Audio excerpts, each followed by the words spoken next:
Hi, welcome to China Uncensored. I'm your host, Chris Chappell. This June 4th marks the 29-year anniversary of the Tiananmen Square massacre, or as they call it in China. But while the Chinese Communist Party encourages people's collective amnesia, there's one Tiananmen survivor who's dedicated his life to making sure people remember. I sat down with Fang Zheng은 at the Oslo Freedom Forum.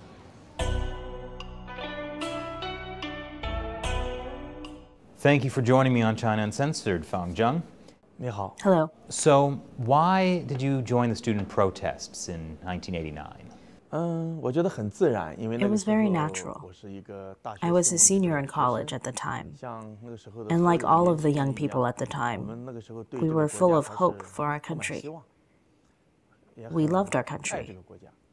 We wanted to express our wishes so that the country could be even better. So in 1989, during the student protests, we brought up issues such as eliminating government corruption and profiteering and wanting greater freedoms. These appeals were our aspirations, so of course I joined the protests.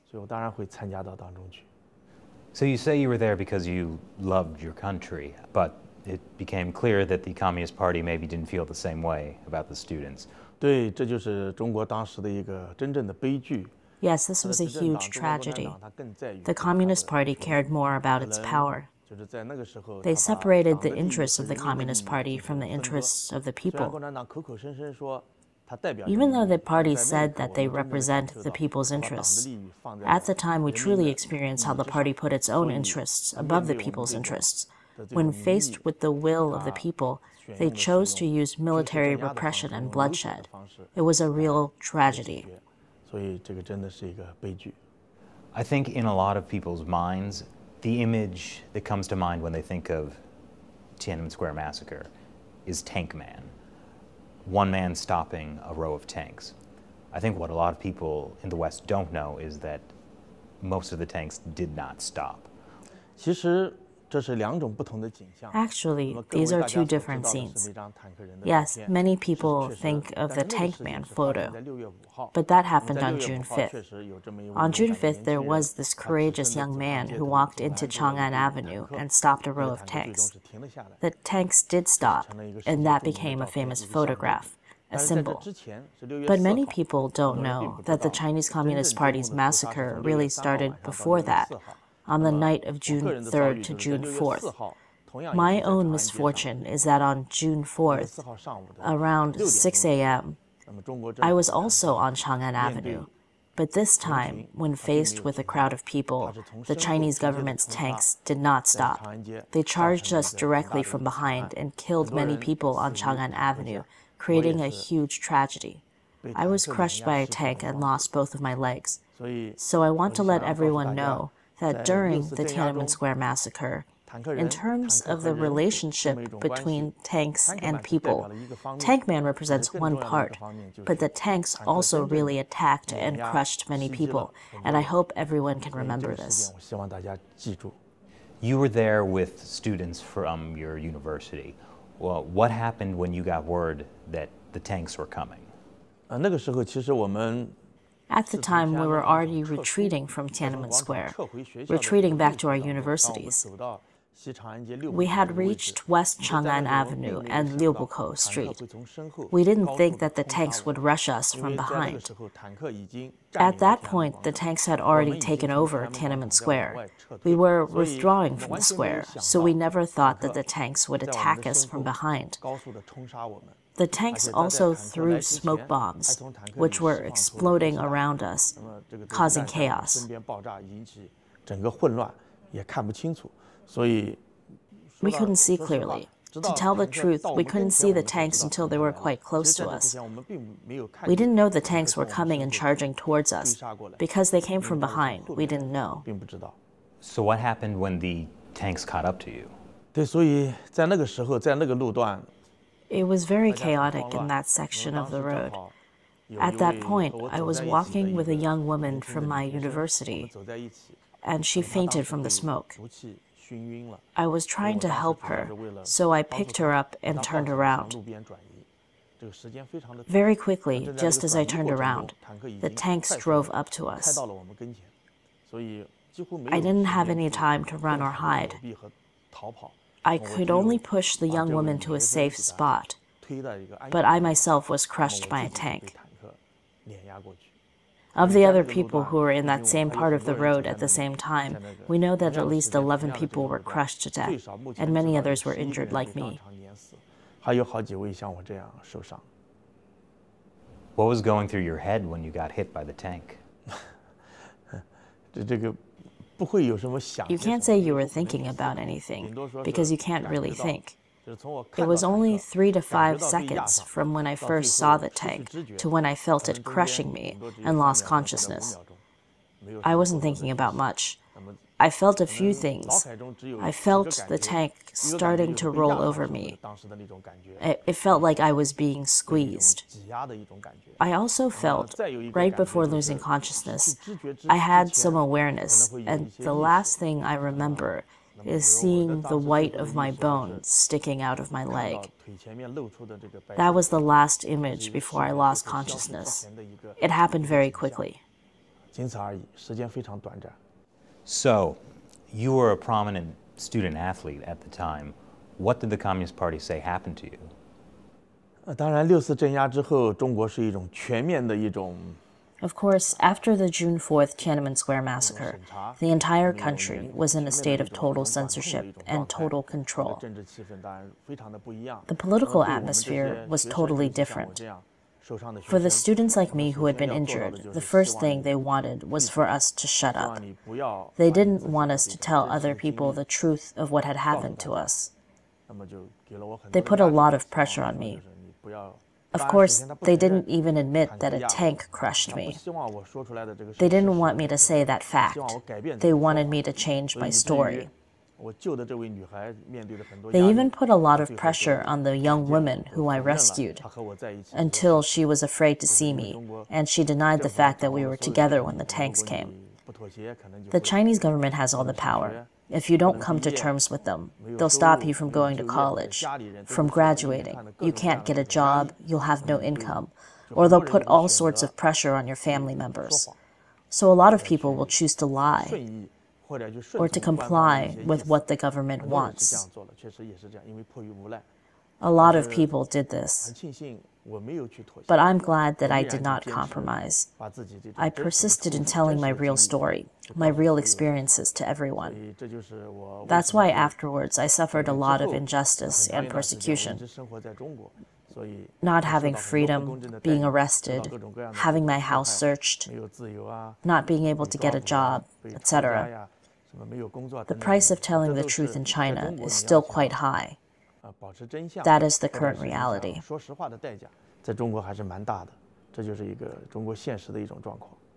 Why did you insist on telling the truth?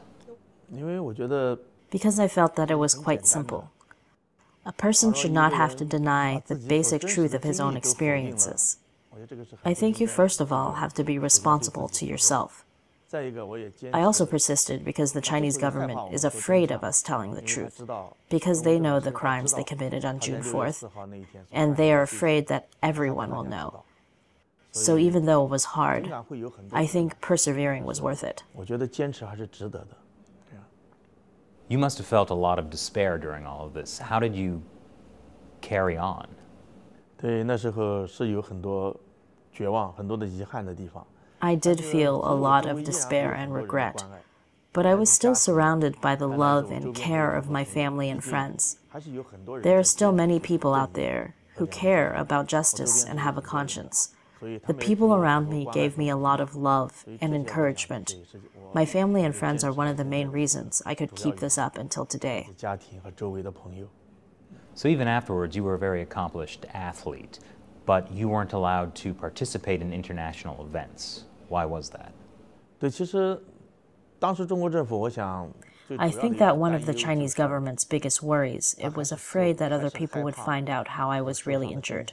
A lot of people actually already knew. But for the Chinese government, the more they could bury it, the better. So they took away my right to compete in international games and stopped me from having the opportunity to participate in athletic events for the disabled. For all these years, the main reason was to cover up the truth and bury the facts. They don't want people to bring up June 4th. They don't want people to know about June 4th. Why is the Communist Party so afraid? Of course, everyone knows that a criminal is afraid that their crimes will be exposed, and they know that they committed a huge crime back then. Criminals don't want people to know about their crimes. That's quite natural. In terms of both the international community and in China, for the past 29 years, they've used propaganda and other methods to cover up the truth. And they have been successful to a certain degree. Many young people barely know anything about what happened back then. There's almost no way for them to get this information. And through these cover-up methods and propaganda, the international community also pays less and less attention to this issue.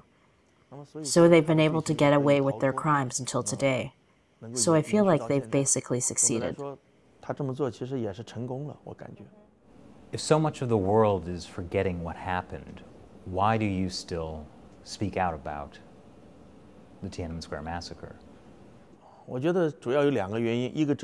There are two main reasons. One is that this is something that happened to me personally. Of course, I don't want people to forget something that I experienced. But the more important reason is that after June 4th, the Chinese government still continued its repression and persecution. The June 4th incident is not over. It's not finished. For example, the victims of June 4th still suffer persecution in China. The Tiananmen mothers whose children were killed have still not received justice. The June 4th issue has never been truly resolved. The truth has not been revealed. It's not clear to people. How many people died on June 4th? Who made the decision? Why did the tanks come after us to kill us? All of these things, there is no truth. Until the truth is uncovered, I must speak out to remind everyone not to forget. How are you able to leave China?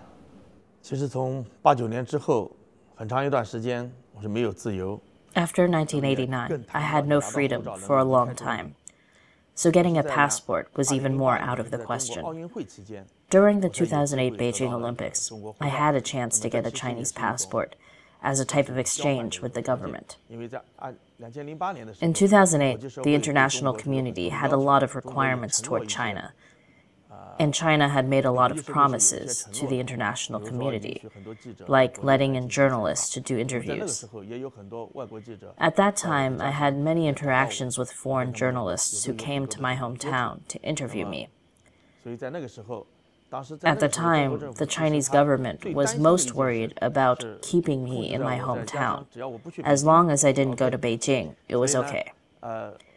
Before this, I had applied for a passport many times, because I felt this was part of the normal rights of a citizen, but they refused me each time. The Domestic Security Bureau told me they couldn't give me a passport.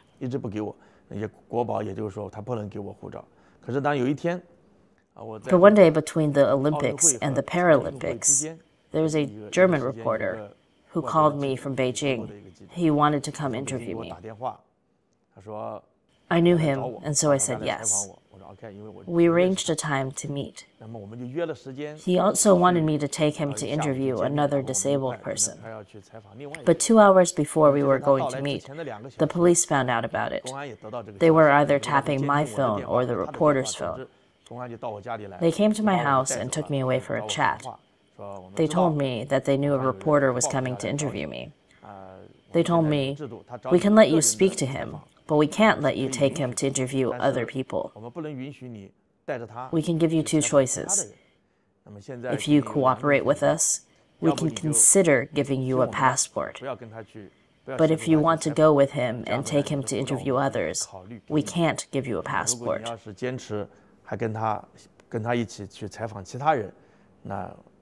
So I met with the reporter and told him the police knew he was here, that they already visited me and they knew what we were going to do. He was very nervous about how the police managed to find him. We were meeting in a hotel, and there were many people who looked like plainclothes police there. I told him the whole situation, about how the police wouldn't let me go with him to interview another disabled person. And if I went, there would be consequences for everyone. But if I didn't go, they would give me a passport.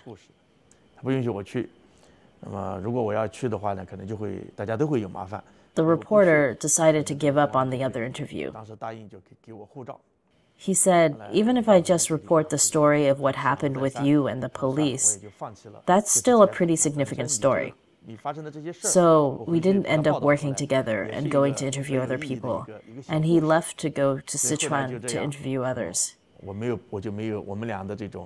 He then published the story of my encounter with the police in a newspaper when he returned to Germany. The Public Security Bureau felt that I had cooperated with their request and didn't cause them more trouble, so they gave me a passport on August 28, 2008.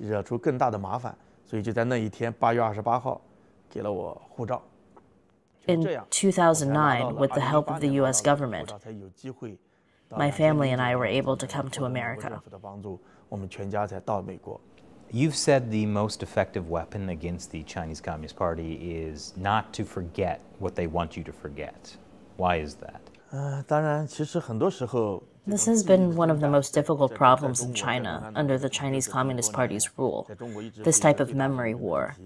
The Chinese Communist Party has continuously committed crimes against the Chinese people during different periods of history, over and over again, from when it first started to rule to the present day, almost 70 years now. But why is it still successful? The biggest reason is that through propaganda, brainwashing, and thought control, they've made people unaware of what happened in the past. They've separated each part of the past over and over again. So young people will have no idea about the crimes the party has committed in the past, so they will still believe and have illusions about the party. In this way, the party will be able to continue their rule, and their methods are working. But if we expose their errors and their crimes, and let people know about the past continuously, so that the memory is not broken off, it will be harder for them to rule, harder for them to continue their crimes. It's a similar principle to how, after World War II, the Nazis couldn't continue. They were destroyed because of how the Europeans and the Jewish people exposed the Nazis' crimes. They publicized them and kept the memory alive so that people could fully understand their crimes, and they could not continue. But in China, we haven't done this with the Chinese Communist Party's crimes, so they have been able to continue. This is one way we can oppose them. This is the resistance of memory. When we were young, because of our brainwashed education, we did not know many of the things the Communist Party had done in China's past. Today, many young people growing up in China with information control and this brainwashed education also don't know what happened on June 4th. Each generation is separated. History is isolated. The truth is severed. That means we haven't done enough. So one of my biggest responsibilities now is to tell more people about this so they will know. I especially hope that young people in China will know about this. You used to be a Communist Party member. I'm wondering if you have officially quit? When I was in college, I joined the Communist Party in 1987. At that time, we had a certain amount of faith in the party. Although we had just come out of, and we were against, the personality cult of Mao Zedong, we still had faith in the Communist Party. Afterwards, we found out that just opposing personality cults wasn't enough. There was something fundamentally wrong with the Communist Party as an organization. We need to have a good system. Relying on a ruling party doesn't work. But at the time, we didn't realize this. Now we've slowly realized that China can't just depend on a ruling party. We need a good system. Only then can we have a normal country and avoid tragedies like the June 4th incident.